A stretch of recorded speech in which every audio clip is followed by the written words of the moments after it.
Police file.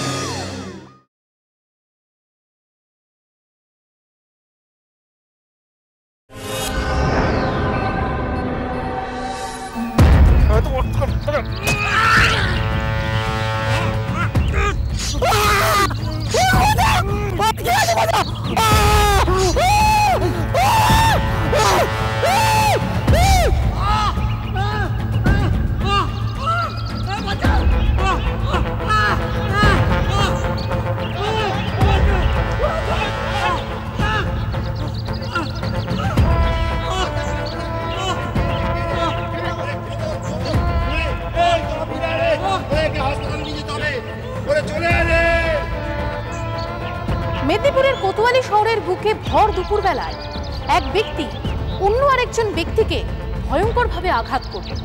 আহত ব্যক্তিকে রক্তাক্ত অবস্থায় উদ্ধার করল স্থানীয় লোকেরা। মনে হয় যে কোনো ধারালো অস্ত্র দিয়ে অত্যন্ত আক্রোশের সঙ্গে তাকে এলোপাথারিভাবে আঘাত করা হয়েছে। যে ব্যক্তি কাণ্ডটি ঘটিয়েছে তাকে ধরা যায়নি, কিন্তু আহত ব্যক্তিকে স্থানীয় লোকজন দ্রুত হাসপাতালে নিয়ে যান যদি তাকে প্রাণে বাঁচানো যায়। কিন্তু প্রশ্ন হলো, প্রকাশ্য দিবালোকে একজন ব্যক্তি অন্য আরেকজন ব্যক্তিকে কেন হত্যা করতে চাইল? রূপার মা, ও রূপার মা, সম্পাদি তুমি চলো চলো ঘরে বসবে, চলো। না না, এখন ঘরে যাব না গো। কেন, কি হয়েছে? সুমিত আছে ঘরে? না, ও তো ঘরে নেই। আরে ও তো একটা বড় অঘটন ঘটিয়েছে। অঘটন? কি করেছে কি দিদি? কমলকে নিবেদিতা গাছগুলোর পেছনে দুপুরবেলা ডেকে নিয়ে কুপিয়েছে। কি? কি হলো কি? এসো এসো, বসো। কি বলছো দিদি, কি বলছো তুমি? এখনো প্রাণে বেঁচে আছে গো, হসপিটালে নিয়ে যাচ্ছে। আমি এখন কি করবো? ওইটা কি করলো? নিজেও মরলো, আমাদের সবাইকে মারলো দিদি। আমি এখন কি করবো? ও যদি তোমার সঙ্গে যোগাযোগ করার চেষ্টা করে তাহলে তুমি পুলিশকে জানিয়ে রাখো, প্রয়োজন হলে তুমি ওদের সঙ্গে সহযোগিতা করতে পারবে। দিদি আমি কি করবো এখন? আমি কি বাড়িতে থাকবো না বাপের বাড়ি যাব? আমাকে বলে দাও দিদি। আমি বলি কি, তুই থানায় যা, ওদের সঙ্গে দেখা কর। মেয়ে নিয়ে বাপের বাড়ি যাচ্ছিস, প্রয়োজন হলে তুই ওদের সঙ্গে সহযোগিতা করতে পারবি, নাহলে অকারণে ঝামেলায় পড়বি। এখন কি থানায় যাওয়াটা ঠিক হবে দিদি? একটু পরে সব কিছু জানাজানি হয়ে যাবে। কমলে যদি কিছু একটা অঘটন ঘটে যায়, তোর বাড়ির উপর সবাই চড়াও হবে। মেয়েটা তো ছোট, তাতে মনের উপর চাপ পড়বে। শোন, ওরা তো থানায় যাবে, তার আগে তুই থানায় চলে যা, তোর দিক দিয়ে ভালো। দিদি তুমি আমার সাথে যাবে তো দিদি? হ্যাঁ যাবো। শোন, তুই দরজায় তালা মেরে মেয়েকে নিয়ে বাপের বাড়ি চলে যা, মেয়েকে বাপের বাড়িতে রেখে থানায় চলে যা। আমি ঘন্টাখানেক পরে যাচ্ছি। ঠিক আছে দিদি। এ আমার কি সর্বনাশ ঘটলো ঠাকুর, এখন আমি কি করবো? কি করবো দিদি? তাড়াতাড়ি থানায় চলে আয়, কাঁদিস না, বিপদের সময় কথা ঠান্ডা রাখতে হয়। আমি যাচ্ছি।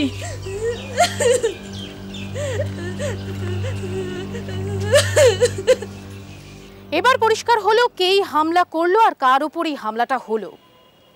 কোতোয়ালি থানার বসবাসকারী কমলকে তারই পরিচিত সুমিত অত্যন্ত আক্রোশের সঙ্গে আক্রমণ করলো। আর এই খবরটি পেয়ে কমলের স্ত্রী হাসপাতালের উদ্দেশ্যে ছুটল উদ্ভ্রান্তের মতো। হ্যাঁ হ্যাঁ হ্যাঁ, বলো কোন হাসপাতালে দিয়েছো? হ্যাঁ হ্যাঁ ঠিক আছে ঠিক আছে, আমি এক্ষুনি আসছি দিদিকে নিয়ে।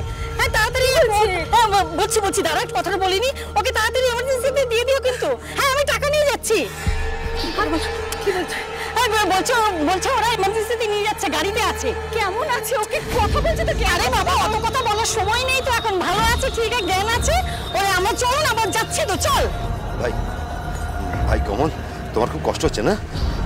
আরেকটু ধৈর্য ধরো, আমরা আমরা এক্ষুনি হাসপাতালে পৌঁছে যাবো। হ্যাঁ দাদা, তার থেকে বেশি কষ্ট হচ্ছে। আমি আপনার অপকার করলাম আর ও আমাকে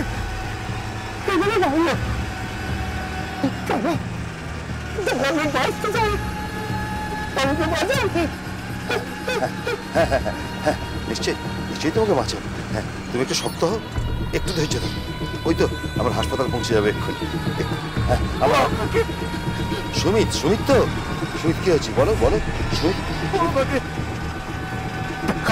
ঢাকে, তারপরে দিয়ে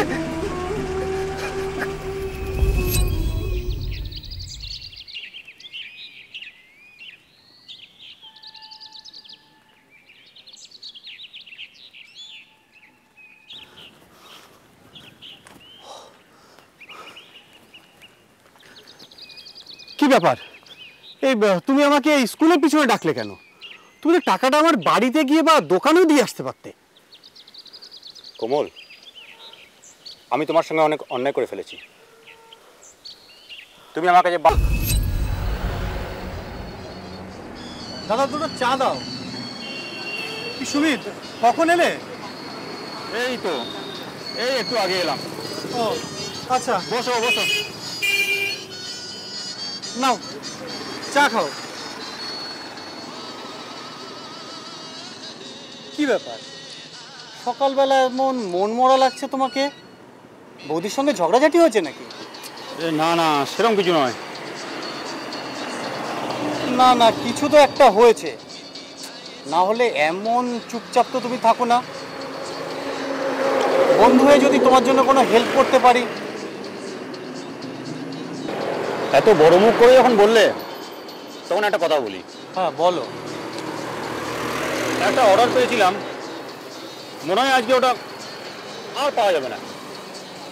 আজ দুপুর দুটোর মধ্যে 50,000 টাকা জমা করতে হবে, বুঝলে? 50,000? সে তো অনেক টাকা। না না, সেরকম কিছু না। আসলে ওই 30,000 টাকা আমি জোগাড় করে নিয়েছি, কিন্তু বাকি 20,000 মনে হয় আর পারলাম না। 20,000 খুব দরকার না? সে তো দরকারই। ধরো 1 মাস টাকাটা খাটবে, তারপরে আমি পেমেন্টটা পেয়ে গেলে আমি টাকাটা মিটিয়ে দেবো। এক কাজ করো। কি বলো? তুমি না আজ 12টার দিকে আমার দোকানে আসো, আমি একবার আমার মালিককে বলে দেখি, যদি টাকাটা জোগাড় হয়ে যায় আমি চেষ্টা করব। বাহ, খুব ভালো, খুব ভালো। আমি মালিকের কাছ থেকে 10,000 নিয়ে আর আমার কাছ থেকে 10,000 দিয়ে ওকে দিয়েছিলাম। বিপদে পড়েছে, 1 মাসে টাকাটা ফেরত দিয়ে দেবে। সেই আজ তোমাকে কত বড় বিপদের মধ্যে ফেললো। হ্যাঁ সত্যি, ওই জন্য বলে না যে বন্ধুত্ব নষ্ট করতে গেলে টাকা ধার দাও। হ্যাঁ বলো। হ্যাঁ, আমারও তাই হলো। আমি ওকে টাকা দিলাম, 1 মাস হয়ে যায়, দেখাও করতে টাকা দেয় না।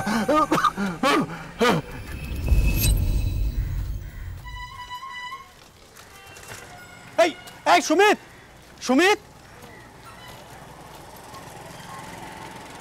কি ব্যাপার ভাই? আমি কি তোমাকে টাকাটা ধার দিয়ে খুব অন্যায় করে ফেললাম? আরে না না, অন্যায় তুমি করোনি, অন্যায় আমি করেছি। সেই লজ্জায় আমি তোমার সঙ্গে দেখা করতে পারছি না। আচ্ছা, এইটা কি কোনো কথা হলো? তুমি তো জানো আমি আমার মালিকের কাছ থেকে টাকা নিয়ে তোমাকে দিয়েছি। এখন যদি আমি আমার মালিককে টাকাটা ফেরত না দিতে পারি, সে তো আমাকে ছেড়ে দেবে না। আমি কাজের জায়গায় যে কি সমস্যায় পড়ে গেলাম। আরে বাবা, আমার যে পেমেন্টটা পাওয়ার কথা ছিল সেটা আটকে গেছে, সেই জন্য আমি এখন দিতে পারছি না, কিন্তু আমি দিয়ে দেবো। তুমি এইটা আমাকে বলতে তো পারতে, আমাকে এড়িয়ে যাচ্ছ, আমার ফোনও ধরছো না। শোনো শোনো বলি, তুমি আমাকে আর 10টা দিন সময় দাও। এই 10 দিনের মধ্যে আমি তোমার সম্পূর্ণ টাকা মিটিয়ে দেবো, আমি কথা দিচ্ছি তোমায়। 10 দিন পেরিয়ে 15 দিন হয়ে গেল, তারপর 5 জনের বাড়িতে গেল।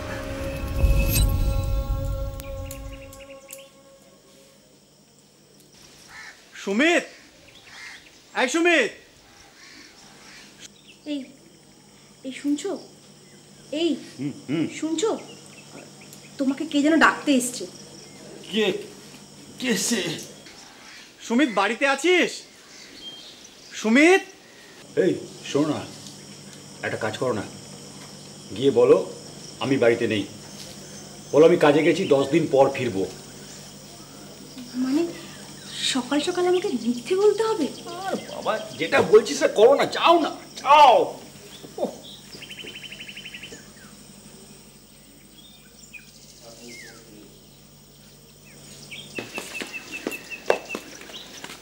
হ্যাঁ বলুন, আমার হাতে কাজ ছিল তো তাই বেরোতে পারছিলাম না। আচ্ছা, সুমিত বাড়িতে নেই না? থাকলে তো এতক্ষণে বেরিয়ে আসতো। ও কয়েকদিনের জন্য কাজ নিয়ে বাইরে গেছে, কলকাতাতে। আপনার নামটা বলুন। বলবেন কমল এসছিল।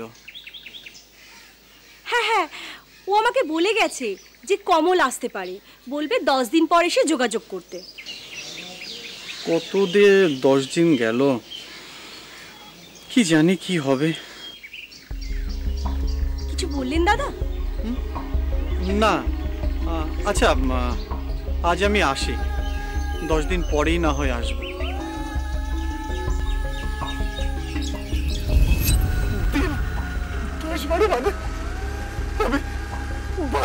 বাড়িতে গেলাম,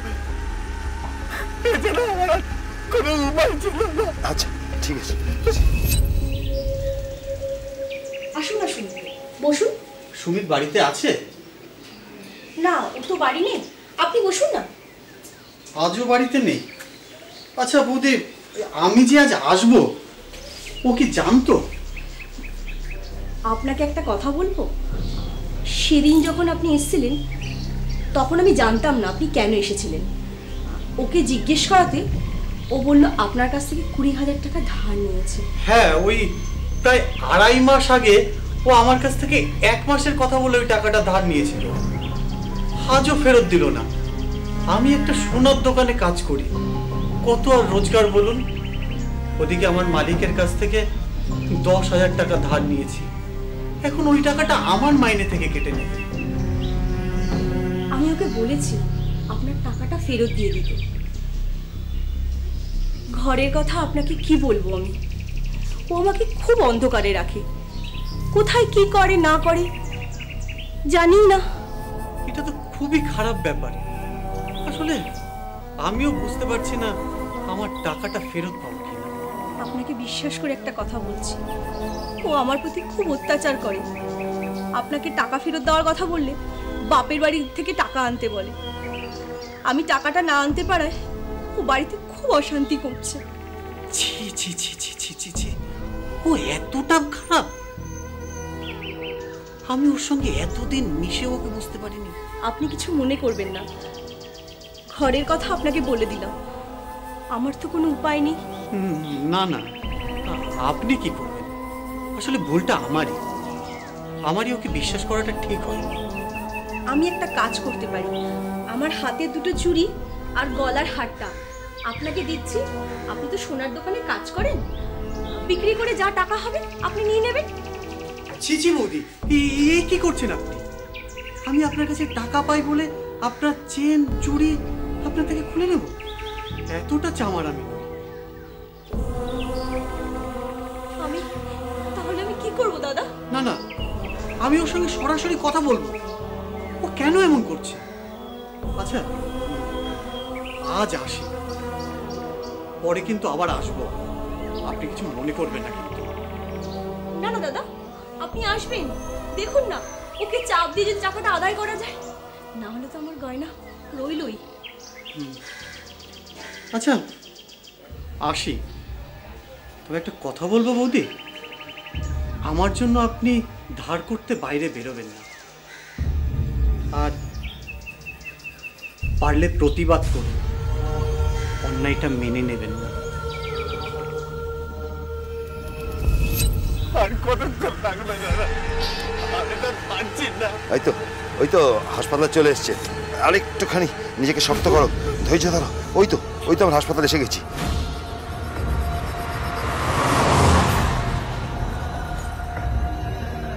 অত্যন্ত খারাপ অবস্থা নিয়ে হাসপাতালে ভর্তি হয় কমল।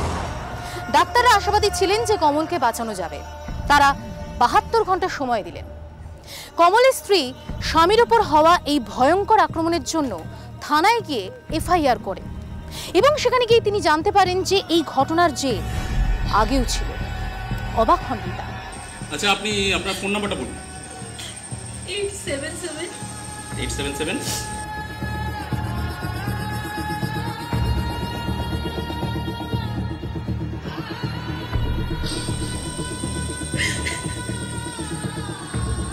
আপনার স্বামীর ওপরে যে সুমিত আক্রমণ করলো, টাকা নিয়ে ওদের মধ্যে একটা অশান্তি চলছিল বেশ কয়েক মাস ধরে।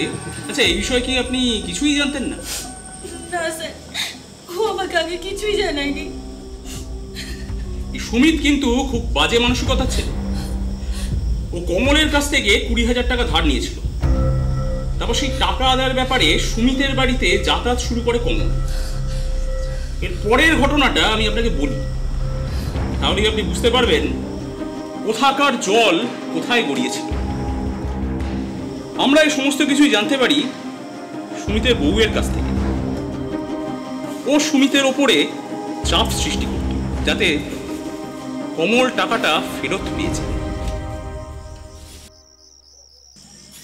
হ্যাঁ গো, মেয়েকে তো কোথাও দেখছি না, কোথায় গেল সে? মেয়েকে মায়ের কাছে রেখে এসেছি। তার মানে বাপের বাড়ি? বৌদি, কোথাও বেরোচ্ছেন? হ্যাঁ, বেরোচ্ছিলাম। কিছু টাকা দিয়ে সাহায্য করেছিল সুজিত শীলকে। সুজিত শীলের বাড়িতে কৌশিক দাস যাতায়াত করত এবং সেই যাতায়াত সূত্রে কৌশিক দাস জানতে পারে যে সুজিত শীল তার স্ত্রীর সাথে খারাপ ব্যবহার করে, দুর্ব্যবহার করে, অত্যাচার করে। মা পেট ভরেছে তো? হ্যাঁ, এবার ঘুমো করতে হবে, ঠিক আছে? দাঁড়াও, আমি থালাটা রেখে আসি। দাঁড়াও।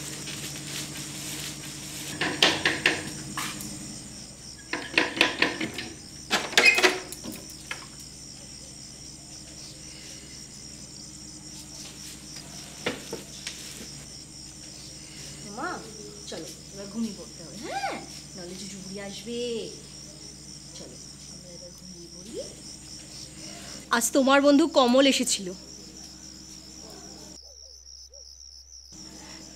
টাকার জোগাড় নিশ্চয়ই হয়নি। না, হয়নি। আমার চুড়ি দুটো আর হারটা নিয়ে যাও, 1010 টাকা হয়ে যাবে। আমি চেয়েছি তোমার ওগুলো। চাওনি ভালো কথা, কিন্তু রোজ রোজ লোকটা বাড়িতে আসছে, সেটাও তো ভালো নয়। টাকাটা দিয়ে দাও, তাহলে তার বাড়িতে আসবে না। 10,000 কোথা থেকে তুমি জোগাড় করো, আর আমার গয়না বেচে ওনাকে টাকাটা শোধ করে দাও। আমি কি করব সেটা আমাকে ভাবতে দাও, আমি তোমার কোনো সাহায্য চাই না। ঠিক আছে, উনি যাতে বাড়িতে টাকা চাইতে না আসে সেটা দেখো। আচ্ছা, আসুক না, ও তো সময় বুঝেই আসে, আর তখন তো আমি বাড়িও থাকি না।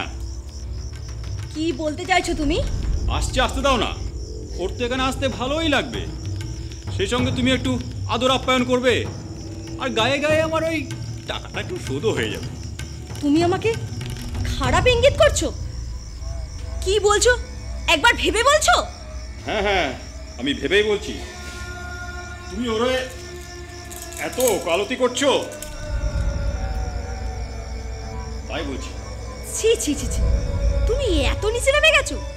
নিজের স্ত্রীকে কিভাবে কাজে লাগাতে হয় সেটা ভাবলে কি করে? চুপ, একদম চুপ, একটাও বাজে কথা বলবে না।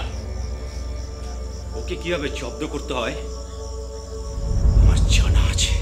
ছি ছি ছি ছি ছি, নামতে নামতে তুমি এত নিচে নেমে গেলে?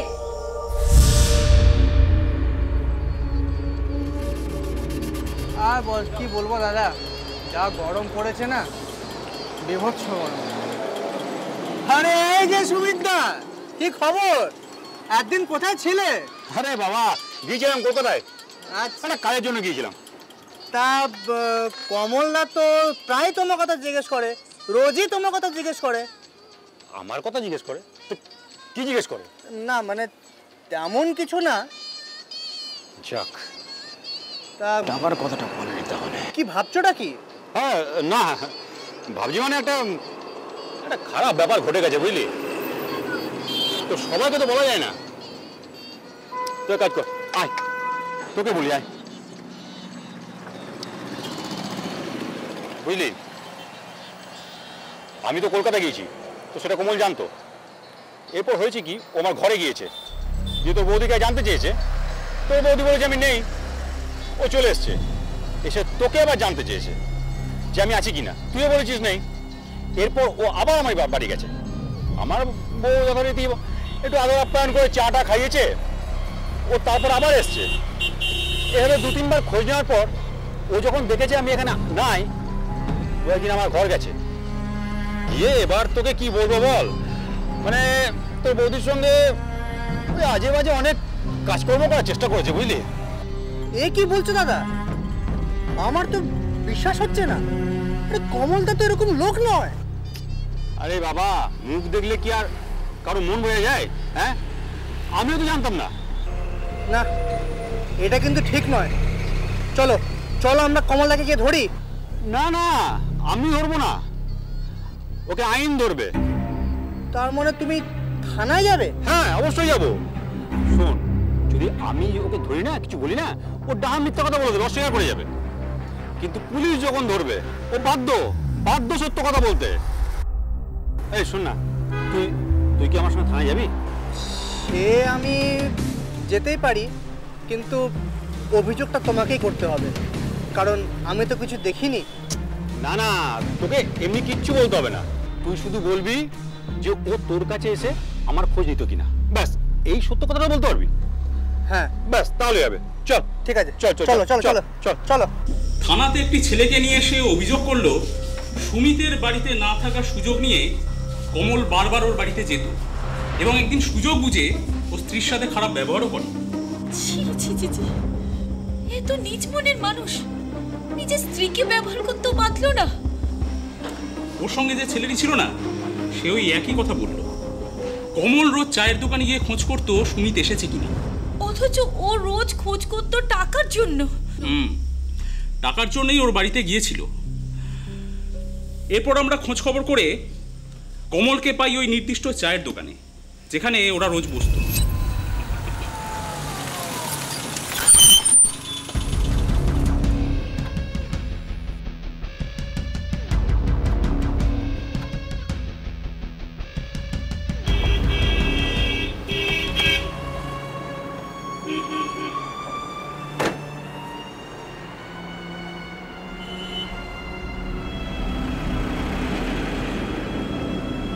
কমল,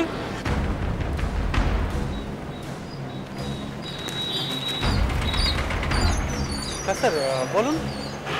তুই সুমিতকে চিনিস? হ্যাঁ চিনি। কেন, কি হয়েছে? সুমিত তোর নামে থানায় অভিযোগ করেছে তুই নাকি ওর স্ত্রীর শ্লীলতাহানি করেছিস। তাই নাকি? আর স্যার, আমি ওর কাছে টাকা পাই, আর সেই টাকা আনতেই আমি ওর বাড়িতে গিয়েছিলাম। ও সেই রাগেই আমার নামে এইসব বলে বেড়াচ্ছে। ঠিক আছে, কিন্তু অভিযোগ যখন করেছে তখন তো থানায় যেতে হবে। স্যার, ও আমার নামে মিথ্যা অভিযোগ করছে। থানায় যেতেই হবে। লোকজনদের সামনে দিয়ে ধরে নিয়ে যাব নাকি চুপচাপ গাড়িতে উঠে থানায় যাবি? আর তুই যদি নির্দোষ হোস তাহলে তোরা তো ভয় কিসের? চল গাড়িতে ওঠ। চলুন স্যার। কোথায় যাবো? পিছনে?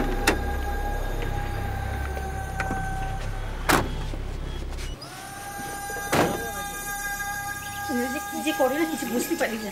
সুমিত, সুমিত আছিস বাড়িতে? আরে এই সুমিত, কোথায় সুমিত?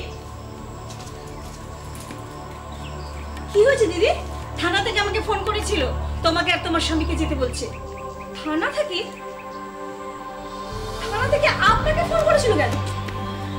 কেন ফোন করেছে? কারণ আমি এই অঞ্চলের মহিলা সংগঠনের মাথা, আর আমার নাম্বার থানার বড়বাবু জানেন।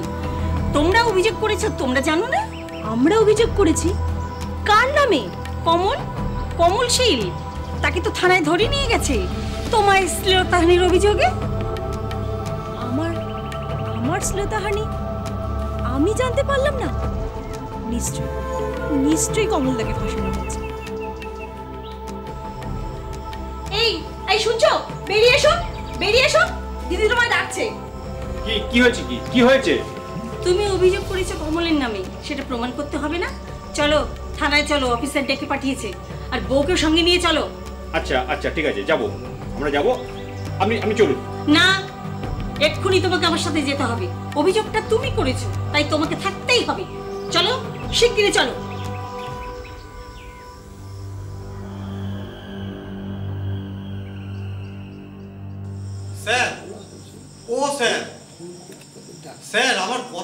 শুনবেন? এই দাঁড়া, তোর বিরুদ্ধে যে থানায় অভিযোগ করেছে সে আসুক, তারপর তোর কথা শুনবো। চেঁচাবি না, চুপ করে বস। স্যার আপনি না হয় ওদের কথা শুনবেন ওদের কাছ থেকে, আমার কথাটা তো একটু শুনুন। আচ্ছা স্যার, কারোর নামে অভিযোগ করলেই কি সে দোষী হয়ে যায়? স্যার স্যার একটু কথাটা শুনুন। তো বিরক্ত করে মানলো দেখছি। এই আপনি যান ওনাদেরকে সামলান, আমি বেটার ছেলেকে দেখছি। যান। এই এদিকে এদিকে এদিকে। তোর বিরুদ্ধে যে অভিযোগটা হয়েছে সেটার মানে জানিস? জানিস কি? শ্লীলতাহানি প্রমাণ হলে পুরো ফেঁসে যাবি। স্যার যে অভিযোগ করেছে ও তো চায় আমি যাতে পুরো ফেঁসে যাই। আসলে স্যার ও আমার কাছ থেকে 20,000 টাকা ধার নিয়েছে, কিন্তু স্যার আমি তো সুমিতের শ্লীলতাহানি করিনি। ওই তুই বেটা ছেলের আবার কি শ্লীলতাহানি করবি রে? ও বলেছে তুই ওর বাড়ি গিয়ে ওর বউয়ের শ্লীলতাহানি করেছিস। না না স্যার, স্যার উনি আমার সঙ্গে কখনো কোনো খারাপ ব্যবহার করেননি স্যার। উনি আমার স্বামীকে 20,000 টাকা ধার দিয়েছিল, তো ও দেখাও করছে না, টাকাটাও ফেরত দিচ্ছে না, তাই উনি বাড়িতে খোঁজ করতে এসেছিলেন। উনি আমার সঙ্গে কখনো কোনো রকম ভাবে খারাপ ব্যবহার করেননি স্যার, সব ওর বানানো। এই যে বাচ্চা তো নেই, এদিকে এদিকে এদিকে।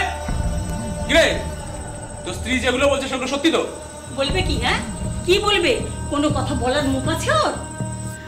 বাড়ির বউয়ের সম্মান রক্ষার বদলে ও তাকে ব্যবহার করেছে প্রতিশোধ নিতে।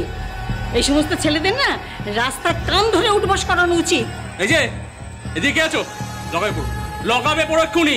দাঁড়া দাঁড়া, লোকেদের নামে মিথ্যে বদনাম দেওয়ার তো মজা দেখাচ্ছি। আর হবে না স্যার, আর হবে না স্যার। স্যার এবারের মতো ক্ষমা করে দিন স্যার, আর হবে না। স্যার ও ভেবেছিল আমি ওর অন্যায়কে সাপোর্ট করব, মুখ বুজে সব সহ্য করে নেব, আমি এর কোনো প্রতিবাদ করব না।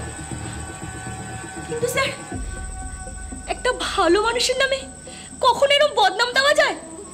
এটা কি একটা মানুষের কাজ? এখন তুই কি করবি? বাড়ি গিয়ে বউ পেটাবি? শুনুন, আমি আপনাকে বলছি, আপনার ওপর যদি কোনো রকম টর্চার হয় আপনি সরাসরি থানায় এসে রিপোর্ট করবেন, ঠিক আছে? তুলে নিয়ে না 498 দিয়ে দেবো একেবারে, তখন বুঝবে। স্যার স্যার বৌদি তো সব সত্যিই বললেন, আপনি ওদের যেতে দিন। আমার ওই 20,000 টাকা পেয়ে গেলেই তো আর কোনো সমস্যা থাকবে না। কে কি শুনলি? হ্যাঁ কি কবে দিবি? স্যার আপনি একটু টাকাটা কবে দিবি? বল বল বল বল বল। আমি স্যার চেষ্টা করছি স্যার। ব্যাস ঠিক আছে, তোকে বলতে হবে না, আমি বলছি। 1 মাস তোকে আমি 1 মাস টাইম দিলাম, অনলি 1 মান্থ। ওই 1 মাসের মধ্যে পুরো টাকা তুই ওকে ফেরত দিবি, পুরো টাকা। আর তা না হলে তুলে নিয়ে এসে এমন দেবো না তখন মনে থাকবে সারা জীবন। এরপরে ওকে ভালো করে ভয় দেখিয়ে আমি বিদায় করলাম। আমার মনে হয় ও এরপর মনে মনে রাগে ফুঁসছিল, কারণ কমলকে এইভাবে জব্দ করতে পারেনি বলে। আর তারপরেই ও কমলকে মারার পরিকল্পনা করে, ওকে ফোন করে ডাকে এবং যাই হোক, এই খবরটা পাওয়ার পরেই আমরা অ্যাকশন নেওয়া শুরু করি।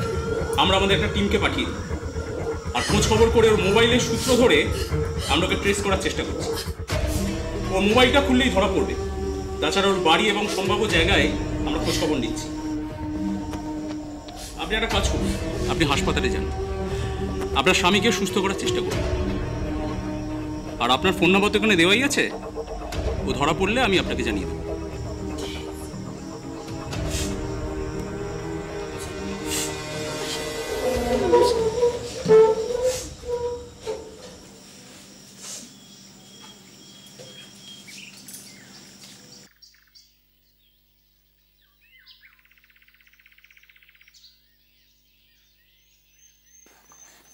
ওই দেখ কমলের বউ আসছে। কি হবে দিদি? আমি তো কিছু বুঝতে পারছি না। তোর বরের নামে থানায় ডায়েরি করতে এসছে। দিদি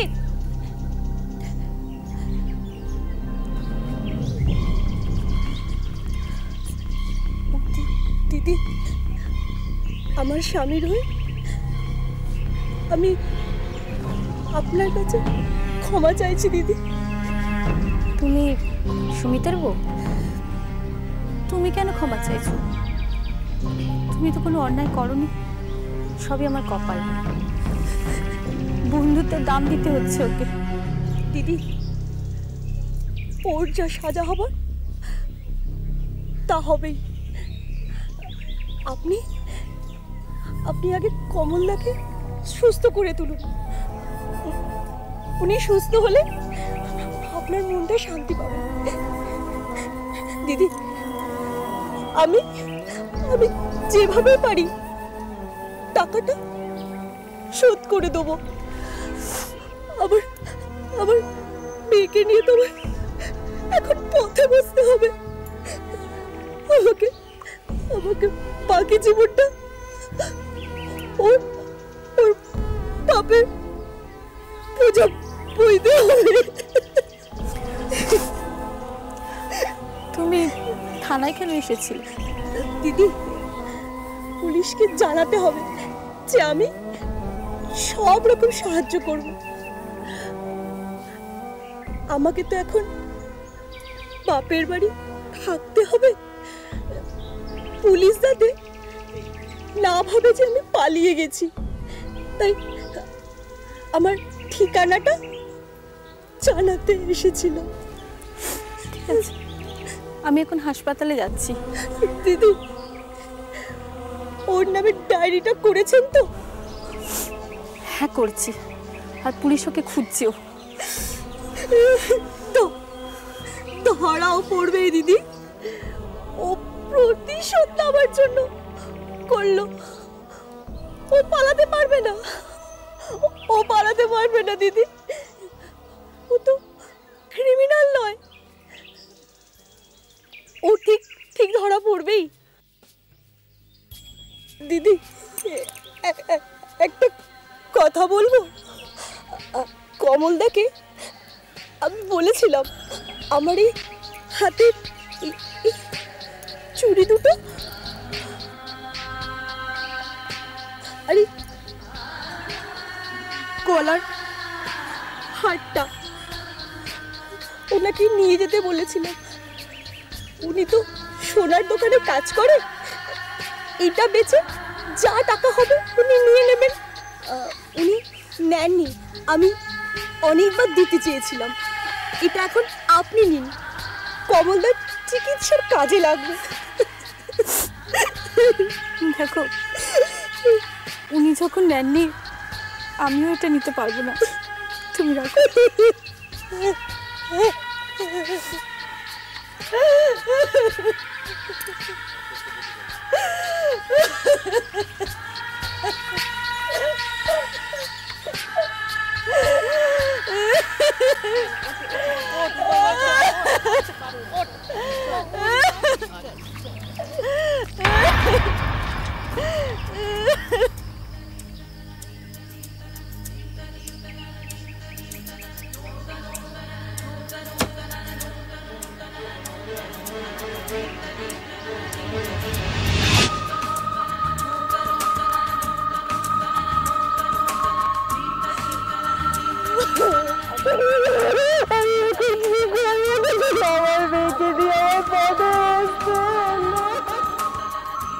সুমিত ধরা পড়ল এবং তার বলে দেওয়া জায়গা থেকে উদ্ধার হলো সেই অস্ত্রটা যা দিয়ে সে কমলকে আঘাত করেছিল। যেটা হওয়ার সেটাই হলো, কিন্তু যেটা হওয়ার কথা ছিল না এই ঘটনার ফলে সেটাও হলো।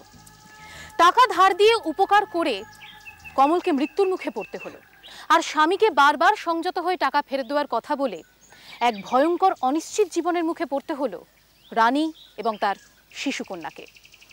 একটা হঠকারী সিদ্ধান্ত, একটা প্রতিশোধ স্পৃহা দুটো পরিবারকে ঠেলে দিল অন্ধকারের দিকে। আশা করি খুবই দ্রুত সুস্থ হয়ে উঠবেন কমল এবং সুমিত তার এই কৃতকর্মের জন্য প্রায়শ্চিত্ত করবে জেলের ভেতর। যেহেতু বাড়িতে যাতায়াত করতে কৌশিক সুজিত শীলের স্ত্রীকে বোঝানোর চেষ্টা করেছিল, সুজিত শীলকেও বলেছিল। এতে সুজিত শীলের ওই কৌশিকের ওপরে একটা ক্ষোভ তৈরি হয় যে হয়তো ওর স্ত্রীর সাথে কৌশিকবাবু কোনো রকমভাবে কিছু হবনবিন করছেন বা করতে পারেন। এই আক্রোশে এবং যাতে ওই 20,000 টাকা ওকে ফেরত দিতে না হয়, 4/6/2017 তারিখে ওকে মিশন স্কুলের সামনে ডাকে টাকা ফেরত দেবে বলে, এবং হাঁসুয়া জাতীয় একটি অস্ত্র দিয়ে তাকে প্রাণে মেরে ফেলার উদ্দেশ্যে শরীরের বিভিন্ন স্থানে মারে এবং তার চেঁচামেচিতে লোকজন জড়ো হয় লোকজন জড়ো হওয়ার পরে তাকে হাতে নাতে ধরা হয়, কৌশিককে হসপিটালে নিয়ে যাওয়া হয়, সেখানে তার চিকিৎসিত হওয়ার পরে আলটিমেটলি সে প্রাণে বেঁচে যায়। মামলাটা বর্তমানে বিচারাধীন, সাক্ষী হয়েছে, প্রায় শেষের মুখে সাক্ষী। কিন্তু একা একা লড়াই করতে হবে রানীকে। সৎকর্মের সৎফল, অসৎকর্মের অসৎফল।